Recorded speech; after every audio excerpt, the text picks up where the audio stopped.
После того, как китайские власти принудили народ Восточного Туркестана шпионить друг за другом и писать доносы под эгидой обеспечения стабильности, выяснилось, что местное управление некоторых регионов установило конкретный срок, в течение которого жители должны осведомить полицейских о своих подозрительных соседях.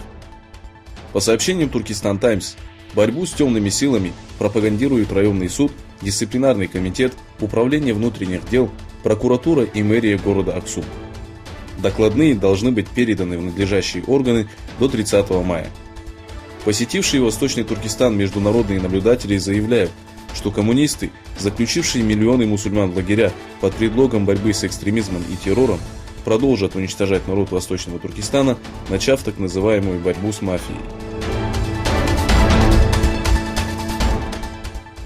В университете Караман-Оглу прошла конференция на тему «Забытая Родина Восточный Туркестан», организованная студенческим сообществом свободы и прав человека. Наряду со студентами в конференции приняли участие представители различных общественных организаций.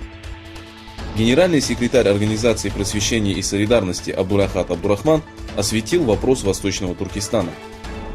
С другой стороны, глава Народного совета Восточного Туркестана Сеид Тумтюрк, принявший участие на конференции под названием «Родина отцов Восточный Туркестан», организованной в городе Эскишехир, ответил на вопросы студентов университета Осман Гази.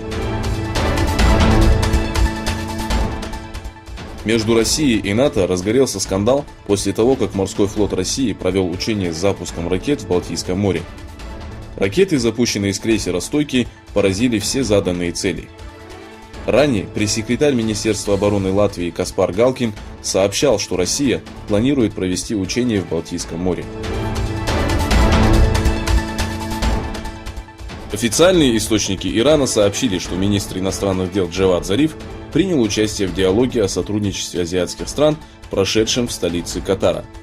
Джавад Зариф заявил, что одностороннее решение правительства США угрожает всему миру и призвал объединиться против политики Трампа. Во время телефонного разговора министры иностранных дел России и США обсудили ситуацию в Венесуэле. Сергей Лавров подчеркнул недопустимость вмешательства во внутренние дела Венесуэлы, в которой оппозиция пытается свергнуть действующее правительство. В свою очередь Майк Помпео заявил о желательности мирной передачи власти, но не исключил и возможность военного вмешательства.